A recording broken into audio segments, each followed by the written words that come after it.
तो last lecture में जो है यहाँ तक हम लोग देखे थे अल्काइल बेंजीन का रिएक्टिविटी कंपेयर किए थे। इसके पहले हेलो बेंजीन का भी हमने कर ही लिया था।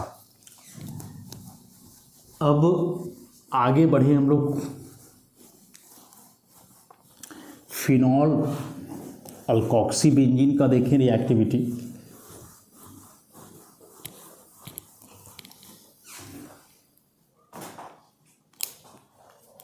चलो देखो इधर ध्यान से।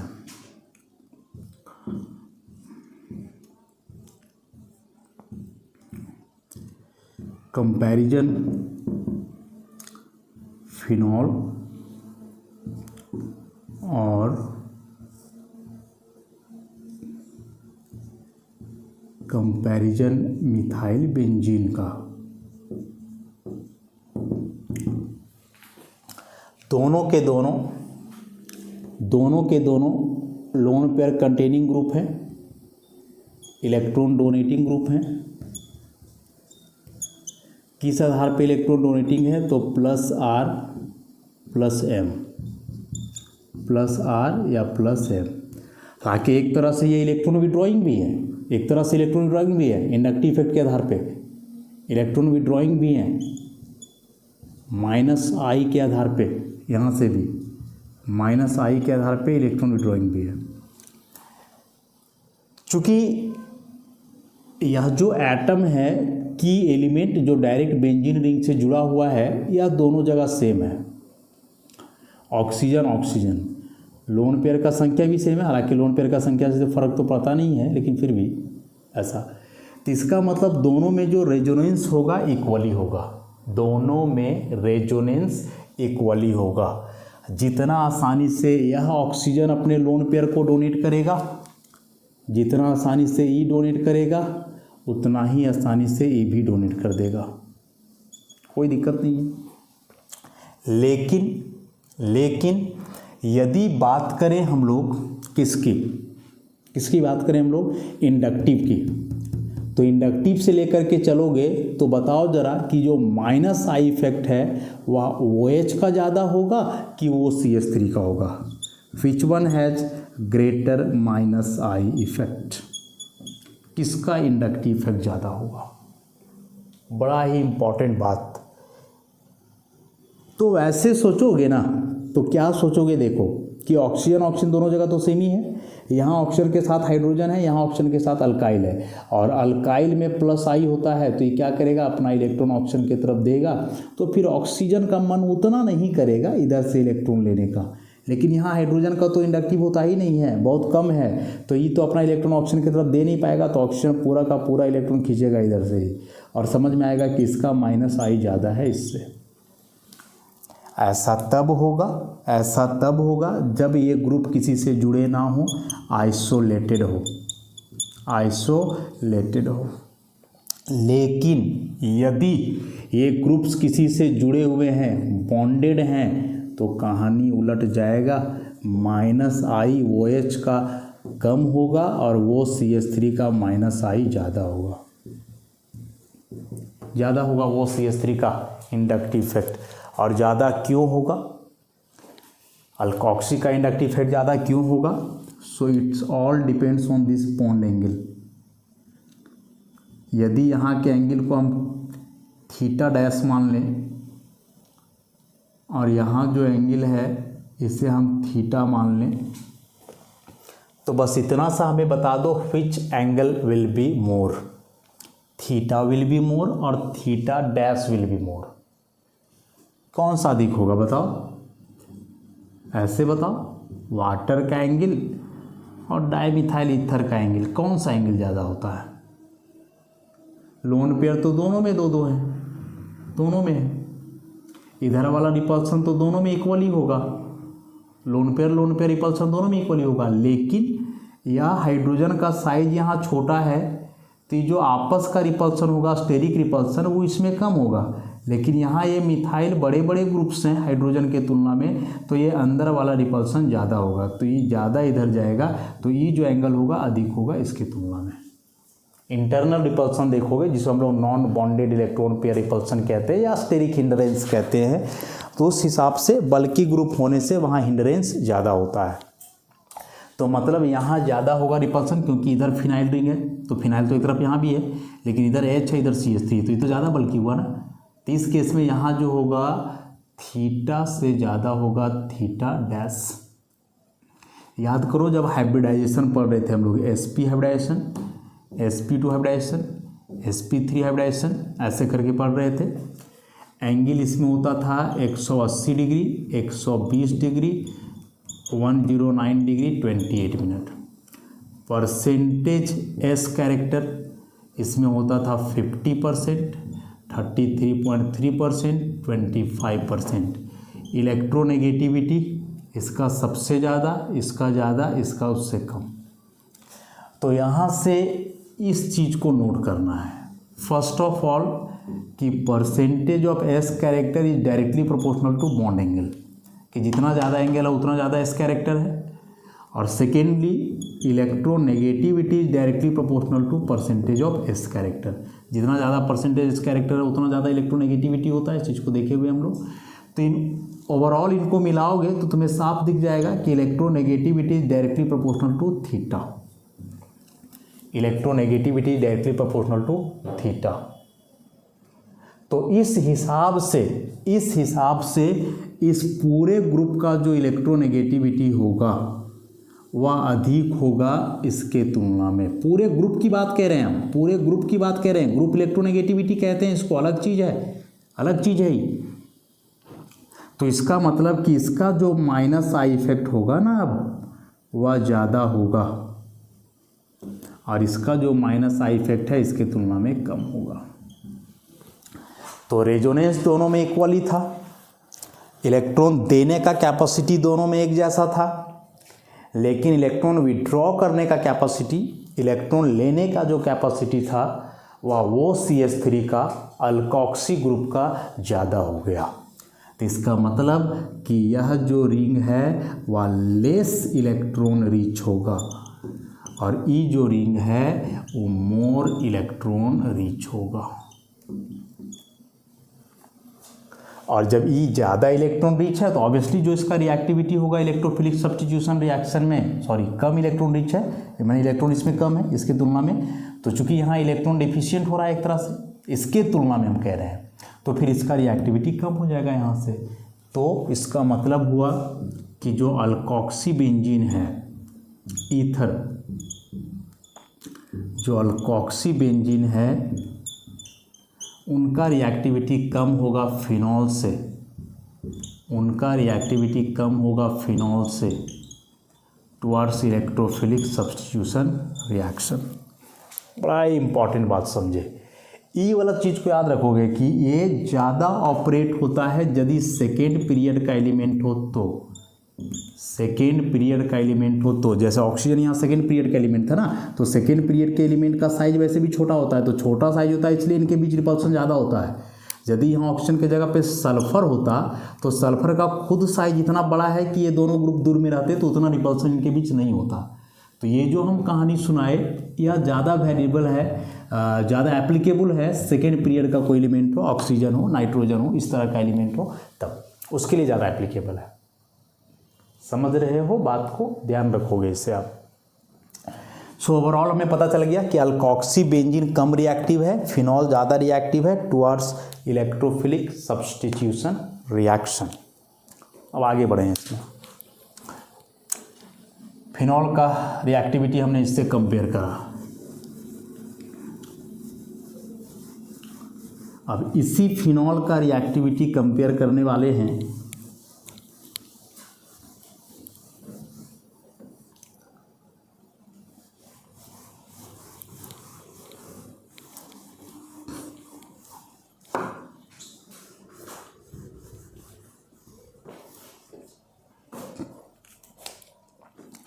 अब कंपैरिजन हम लोग करेंगे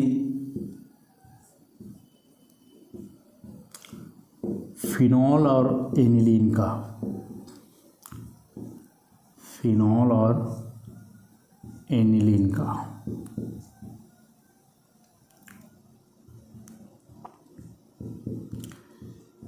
इसका कंपैरिजन करेंगे, इन दोनों में ज़्यादा रिएक्टिव कौन होगा। फिनॉल। तो फर्स्ट ऑफ ऑल दोनों में लोन पेयर है, तो इसका मतलब दोनों यहाँ इलेक्ट्रॉन डोनेटिंग होंगे थ्रू प्लस एम और प्लस आर। ये भी थ्रू प्लस एम और प्लस आर। लेकिन इलेक्ट्रोनेगेटिविटी के आधार पे ये इलेक्ट्रॉन विड्रॉइंग भी होंगे। इलेक्ट्रोनेगेटिविटी के आधार पे ये इलेक्ट्रॉन विड्रॉइंग भी होंगे, माइनस आई इफेक्ट भी होगा इनमें। और रेजोनेंस दोनों में इक्वल ही है, क्योंकि दोनों के दोनों सेकेंड पीरियड के एलिमेंट हैं। 2p ऑर्बिटल, इसका भी 2p ऑर्बिटल, कार्बन का तो 2p होता ही है, तो ओवरलैपिंग में दिक्कत होगा नहीं। तो कहने का मतलब कि जो प्लस एम इफेक्ट है इन दोनों में बराबर हुआ, इक्वल।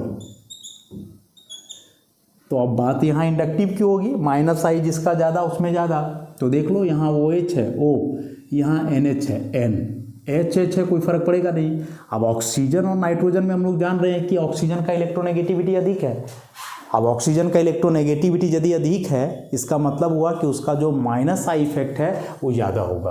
तो माइनस आई इफेक्ट ओवरऑल यहाँ ज़्यादा हुआ और यहाँ का जो माइनस आई इफेक्ट है वो कम हुआ। तो मेसोमेरिक इक्वल, लेकिन इंडक्टिव में माइनस आई यहाँ ज़्यादा यहाँ कम। तो उस हिसाब से यह सिस्टम यहाँ मोर इलेक्ट्रॉन रीच होगा और ये जो सिस्टम है वो लेस इलेक्ट्रॉन रीच होगा। तो अब जब यहाँ रिएक्टिविटी की कंपैरिजन करेंगे यहाँ हम, तो फिर फिनॉल से ज़्यादा रिएक्टिविटी हो जाएगा किसका, एनिलीन का। फिनॉल से ज़्यादा हो जाएगा एनिलीन का टुवर्ड्स इलेक्ट्रोफिलिक सब्स्टिट्यूशन रिएक्शन। याद रखना इस बात को, फिनॉल से ज़्यादा हो गया।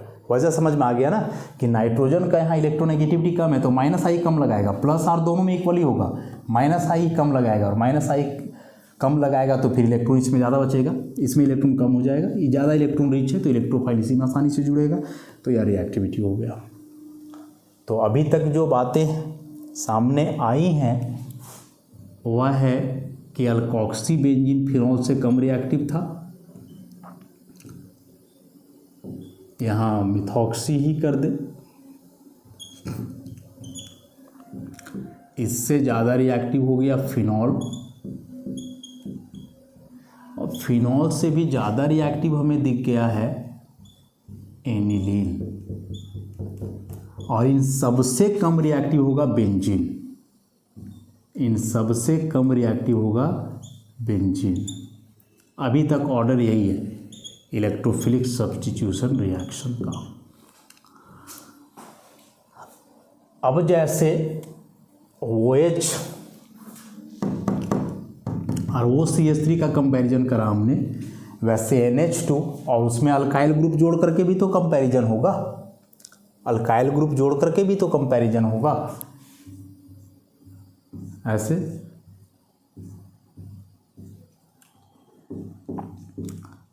कि एक एनिलीन ले लो, स्ट्रक्चर के आधार पे देखो,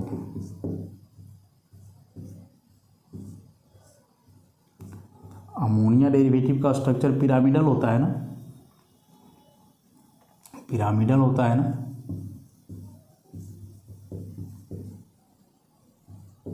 ऐसा। एक इसका कंपैरिजन करें हम लोग और एक इसका, ऐसे। यह जो एंगल यहाँ है ये पहले से ही बहुत ज़्यादा है, थीटा इज मोर। अब जैसे अभी हमने फिनॉल और OCH3 के लिए समझाया था कि यहाँ रिपल्सन होने की वजह से एंगल बढ़ने की वजह से इलेक्ट्रोनेगेटिविटी बढ़ गया, और इलेक्ट्रोनेगेटिविटी बढ़ जाने से जो है माइनस आई इफेक्ट बढ़ा और इलेक्ट्रॉन को डेफिशिएंट बना दिया। तो वही वाला बात तुम यहाँ भी सोचोगे कि यहाँ भी एक ग्रुप्स लगे हुए हैं तो रिपल्सन होगा तो ये वाला एंगल बढ़ेगा, और जब एंगल बढ़ेगा तो फिर एस कैरेक्टर बढ़ेगा और इलेक्ट्रोनेगेटिविटी बढ़ जाएगा। तो ये वाला लेस इलेक्ट्रॉन रिच होना चाहिए, लेस इलेक्ट्रॉन रिच होना चाहिए और ये मोर इलेक्ट्रॉन रिच होना चाहिए। सोच तो यही रहे होगे, लेकिन यहाँ ऐसा नहीं होगा। क्यों नहीं होगा?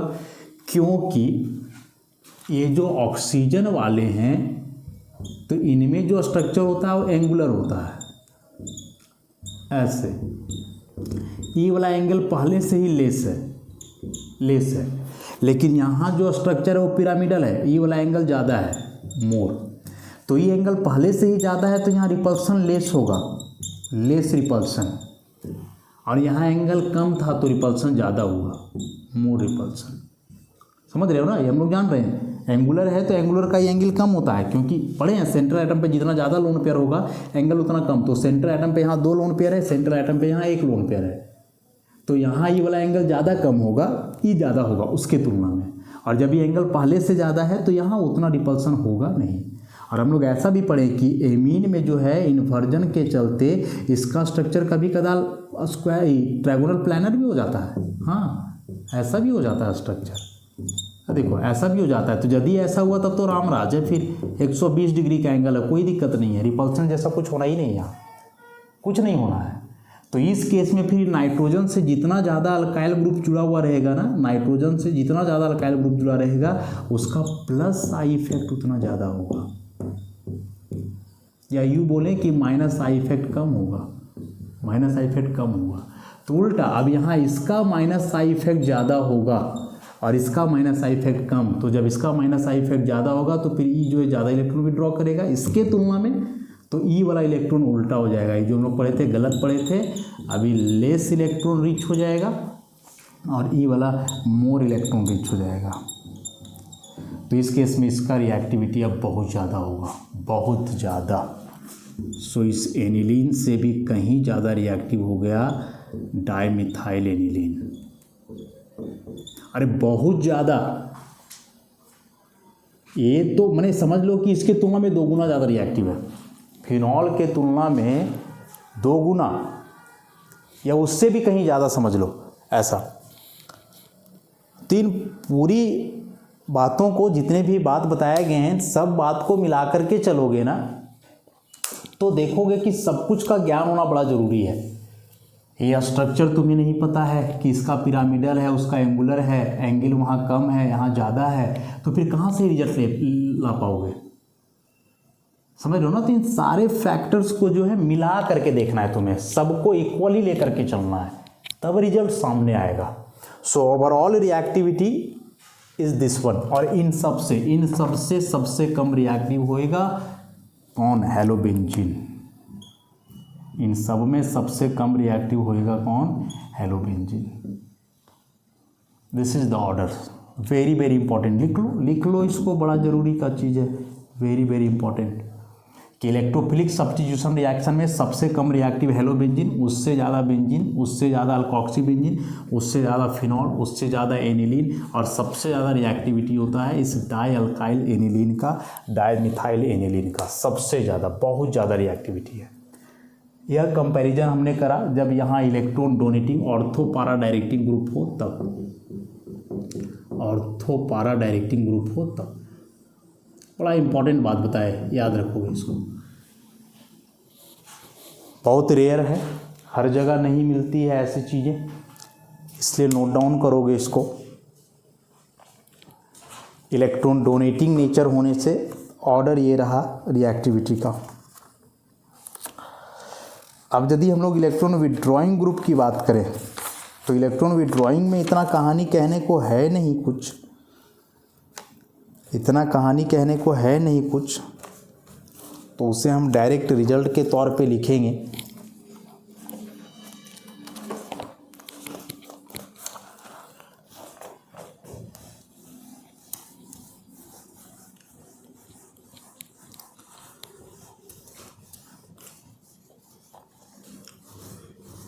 इस ऑर्डर को ध्यान में रखोगे।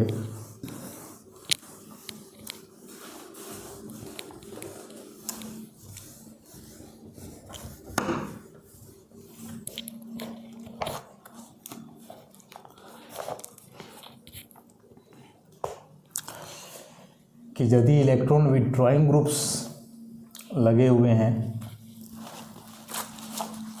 ऐसा एरोमेटिक रिंग है, यहाँ इलेक्ट्रॉन विड्रॉइंग ग्रुप है, और इलेक्ट्रॉन विड्रॉइंग ग्रुप की जगह मान लो NR3+ हो, NO2 हो, CN हो,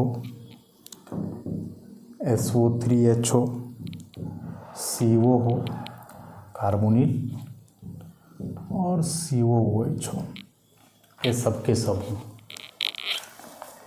तो जब इन सब के इलेक्ट्रॉन विड्रॉइंग पावर की बात करेंगे, electron withdrawing power, electron withdrawing group का जो नेचर है इसका पावर, तो जिस पे डायरेक्ट प्लस दिख रहा है उसका सबसे ज़्यादा होता है, सबसे ज़्यादा, फिर है NO2 का, फिर है CN का, फिर है SO3H का, फिर है CO का, और सबसे कम इलेक्ट्रॉन विड्रॉइंग पावर है COOH का। यह इलेक्ट्रॉन विड्रॉइंग पावर हम कह रहे हैं। तो इस केस में जो इलेक्ट्रॉन डेंसिटी होएगा, इलेक्ट्रॉन डेंसिटी होएगा वो कुछ ऐसा हो जाएगा, वो ऐसा हो जाएगा, इससे ज़्यादा इलेक्ट्रॉन डेंसिटी बचेगा इसमें, इससे ज़्यादा इलेक्ट्रॉन डेंसिटी बचेगा इसमें, बेंजीन में electron density in benzene nucleus, इससे ज़्यादा बचेगा SO3H में, इससे ज़्यादा बचेगा COR में, और इससे भी ज़्यादा इलेक्ट्रॉन डेंसिटी बचेगा इसमें। तो फिर रिएक्टिविटी इसी ऑर्डर में जाएगा, रिएक्टिविटी इसी ऑर्डर में जाएगा, reactivity towards electrophilic substitution reaction increases. Carbonyl compound से ज़्यादा रिएक्टिव है carboxylic acid, electrophilic substitution reaction की यदि हम लोग बात करें तो बड़ा इम्पॉर्टेंट बात बताया गया यहाँ, वेरी वेरी इम्पॉर्टेंट, याद रखोगे इसे आप। यह एक जनरल सा रफ सा ऑर्डर है, काफ़ी इम्पॉर्टेंट बात, याद रखोगे इन बातों को।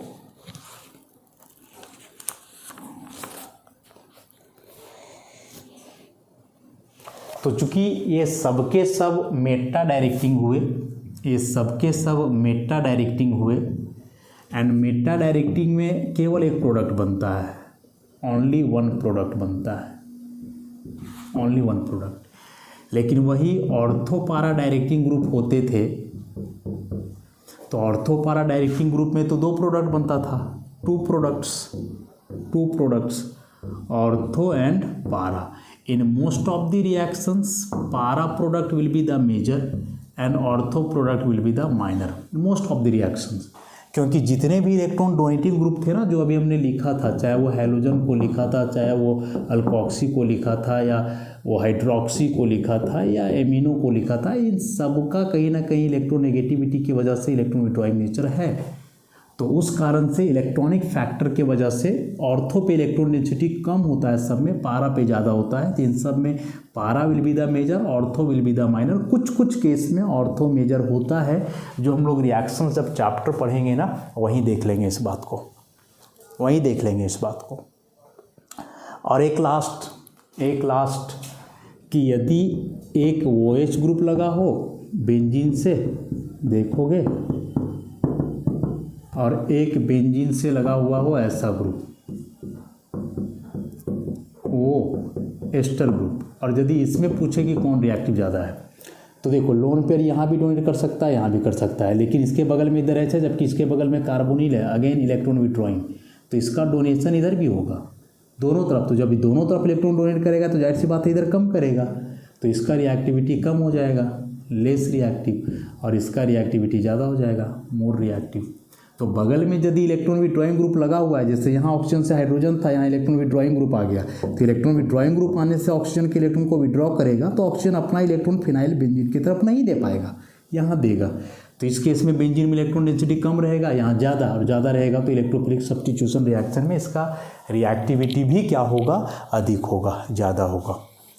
तो ओवरऑल सब कुछ मिला जुला करके हम लोग देख लिए हैं, कर चुके हैं। हमें लगता है ऑलमोस्ट एक आध लेक्चर थोड़ा बहुत चलेगा तो चलेगा इलेक्ट्रोफिलिक सब्स्टिट्यूशन रिएक्शन पे, नहीं तो ऑलमोस्ट हम लोग कर चुके हैं, ऑलमोस्ट कर चुके हैं और बहुत कर चुके हैं। इसलिए इतना रिवीजन करोगे आप तो नेक्स्ट लेक्चर से जो है थोड़ा बहुत जो इसमें बचा हुआ है उसको बताते हुए हम लोग चलेंगे अब एलिमिनेशन में, या फिर इसी में जो है अभी तक हमने एरोमेटिक सिस्टम का इलेक्ट्रोफिलिक सब्स्टिट्यूशन रिएक्शन देखा ना। एरोमेटिक सिस्टम में न्यूक्लियोफिलिक सब्स्टिट्यूशन रिएक्शन भी होता है, थोड़ा सा उसे भी डिस्कस करेंगे और तब हम लोग जाएंगे एलिमिनेशन में। तो नेक्स्ट लेक्चर से उसे कंटिन्यू करेंगे। आज के लिए इतना ही, धन्यवाद।